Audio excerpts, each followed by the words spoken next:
Hi everyone, welcome to the third episode of Chinese Culture with Wu.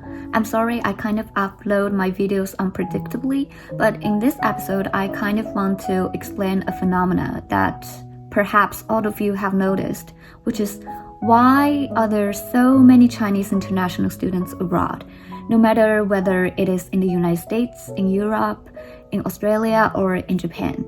So I will give you 4 reasons to explain this from my standpoint as a Chinese international student.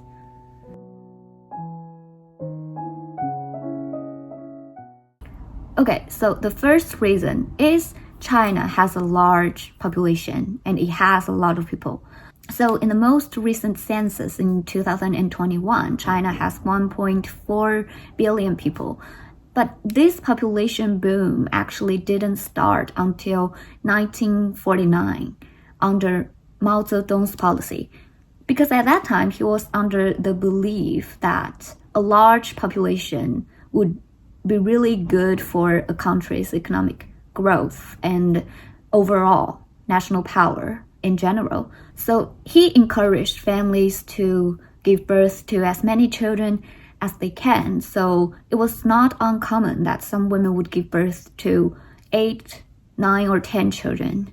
Okay, we saw the population boom after the post-war period, which is after 1949. And then the large population created even more problems because China was a developing nation with limited resources. It could not really afford the expenses of so many people. So that's why between 1979 and 2015, the government also implemented the one-child policy, which is to curb the population growth. Okay, so after that period, in 2021, the government again started to encourage families to give birth to children, and they gave more welfare and benefits to families with 3 children. That's because right now, all the young people, they no longer have the motivation to give birth to children. And it's now China would face a rapid population drop, which would be bad for China's future economy. Yes, so overall, this is the history of the complicated policies that try to monitor the population growth. So why are there so many Chinese people abroad? It's because China has a large population to begin with. Okay, but besides this reason, if they don't have money to go abroad, or if they don't have the motivation to go abroad, we would also not see so many Chinese people abroad, right? So this leads to the second reason, which is economic development. So as we all know, China has gone through a very traumatic period, 100-year period of time, beginning from the late 19th century to the late 20th century. In year 1978, Deng Xiaoping implemented reform and opening up policy, which is to transform the central planning economy into the market economy and to implement more privatization of business. So the small businesses and middle businesses, they got the opportunities to really develop after 1978. So China went into a period of economic boom since then and until the COVID happened. So now I think China's economy is in regression, but before that, it has always been like growing up.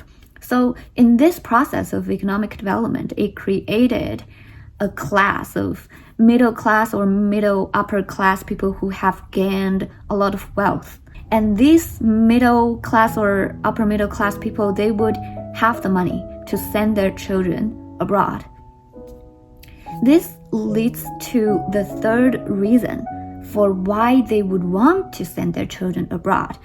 It concludes to the belief that Western including America, Europe, Australia, and also Japan, like these countries, they are more developed than China, and sending their children to these countries will give their children as well as their families the so-called cultural capital, that you are an international, you are westernized, you know multiple languages. Thus, your cultured. You're not just rich, but also cultured. But also a more important reason is the domestic college entrance exam system in China was very competitive. The middle school level was fine, but once entering the high school level, the math, the sciences, the physics, the chemistry just got so difficult that you could really see how human intelligence differed.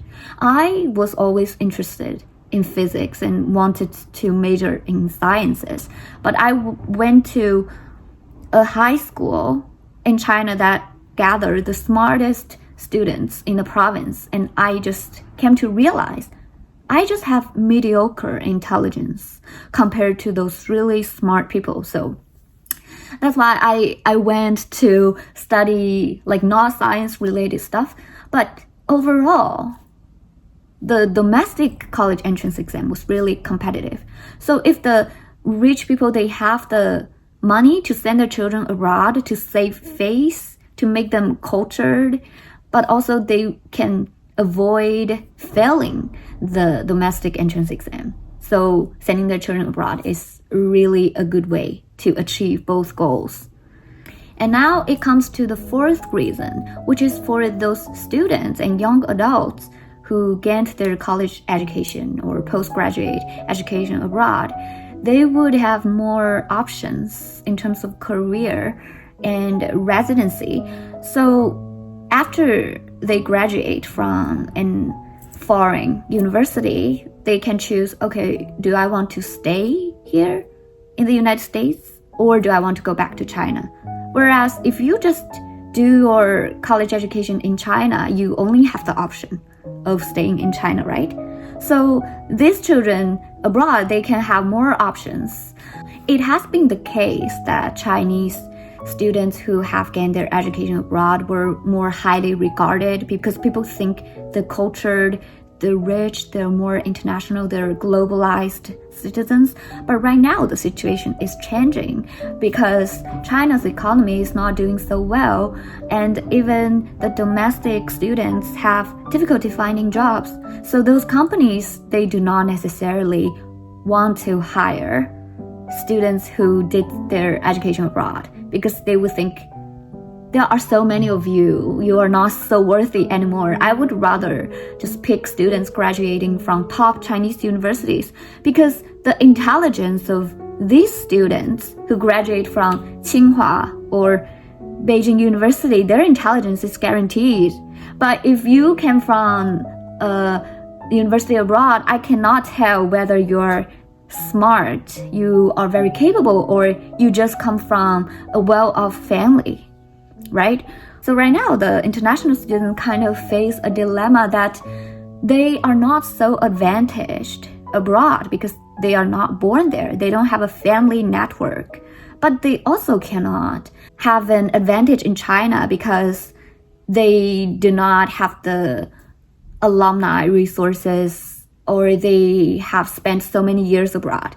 So this kind of creates a difficult situation for students who did their degrees abroad. So a lot of Chinese students studying abroad, this kind of alleviate the competition for college entrance and job getting in China. But on the other hand, it caused a lot of brain drain. It's like the smartest Chinese students, they want to go to Harvard or Yale, and they would usually like go to New York or Silicon Valley for several years after graduation. So that's why the top talents were all attracted to the United States and they are not staying in China. So that's a problem for China, the brain drain. But right now, the US is kind of in a competition with China, and the US is restricting a lot of science degree Chinese students from entering the border in the first place, and also restricting them from getting degrees from the prestigious US universities.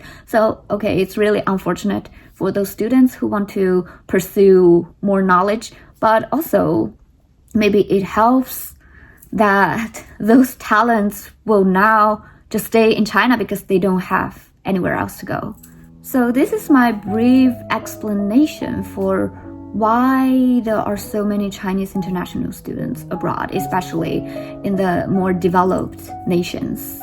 If you have any questions about any other topics related to China, please welcome to leave a comment below and I will try to respond to everything I can. Oh, and also just heads up, I am performing a traditional Chinese dance this Saturday at my school for the Spring Festival Gala show. So my next video will about me introducing the traditional Chinese dance. So if you're looking forward to that.